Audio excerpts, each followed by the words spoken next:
Hi everyone, so today I'm going to explain in very simple terms how to be a dungeon master if you've never done it before. I'm going to show you some really basic techniques to get you started on your very first campaign. Step one, you need to identify what is the problem or the conflict that is going on in your story. So is it that a princess has been kidnapped, or a monster is invading a village, or some people have been mysteriously disappearing? There's all kinds of different things that you can imagine that could go wrong, but something needs to go wrong first before you start a campaign. What is the thing that has gone wrong? So that's step one.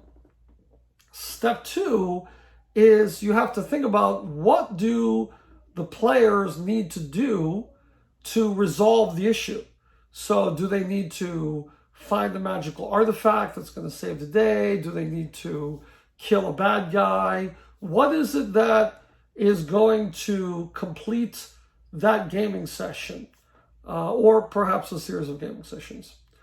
And finally, step three is you have to decide on the details of what is all the stuff the players are going to need to do to achieve that goal that you established in step two. So as you can see here, I have different tiles from different collections, and these are really great for making a dungeon, especially if you're a beginner and you don't want to get too fancy.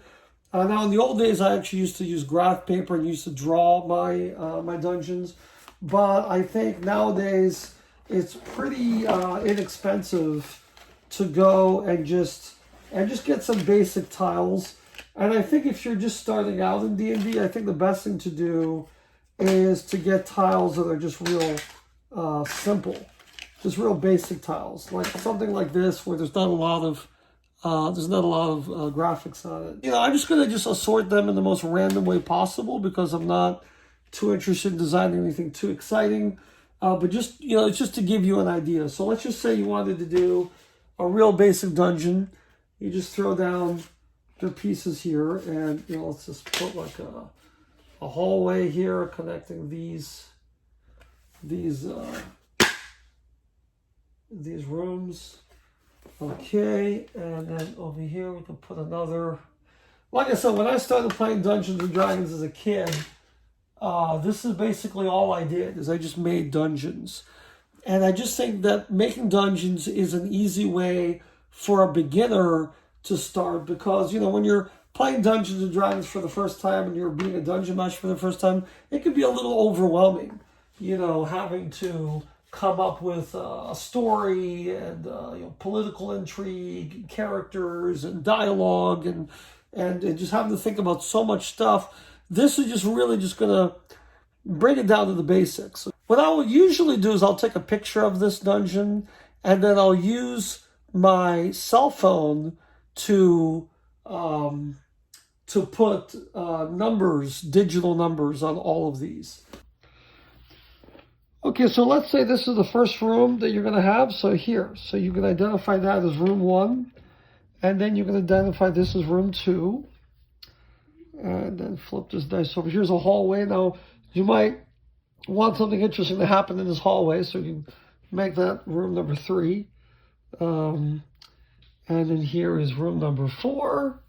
You identify each of these rooms, and then you can decide what you want in each room to have. And it can be any number of things. For example, you can have, let's say, a monster in this room. You can have a trap in that room. Or you can have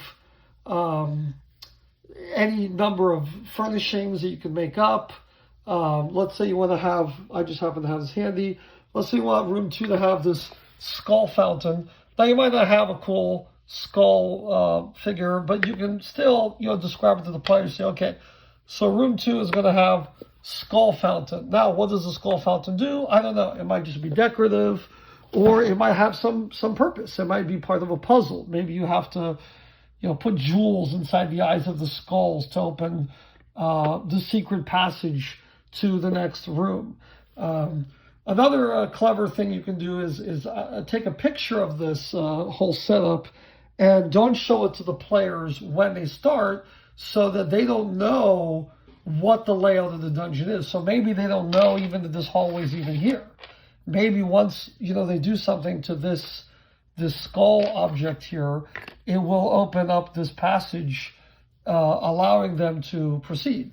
Or you could just say, okay, you see a hallway going this way, and then they could just decide whether or not they want to proceed. Another thing you can do, of course, and again, you might not have all these cool props that I have. I have a ton of props over here. But if you don't have these, you can basically just, imagine it. You can use theater of the mind. But maybe over here, you're going to have this big door. And then so when you're writing what's in room 2, in your notes, you would just write, well, there's a skull fountain and there's a door. And it's up to you whether the door is going to be locked, whether the door is going to be open, whether there's some secret trick to getting through the door, or you don't have to have doors. And then, you can also have certain furnishings. Here's a little Lego treasure chest, and maybe you can decide that in this final room over here, there is a chest.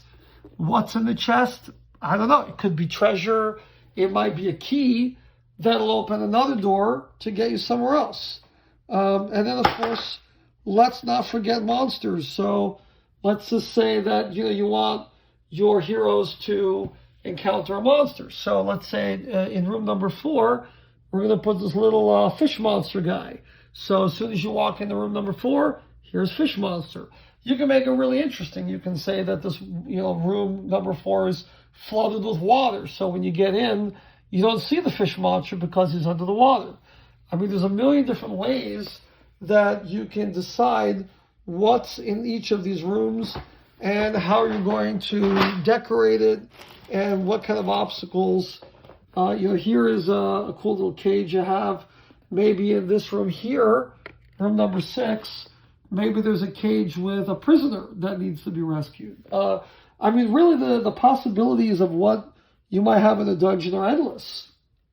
And of course, going back to our original 3-point plan, what is in this dungeon might lead the players to achieving that ultimate goal of what they need to do to save the day. So if, for example, they win the game by saving a prisoner that's been kidnapped, well, then maybe, this is the end goal, is getting to this cage here to free them. And again, don't worry if you don't have all these pieces. The props are really just a visual aid, but they're not necessary for Dungeons and Dragons.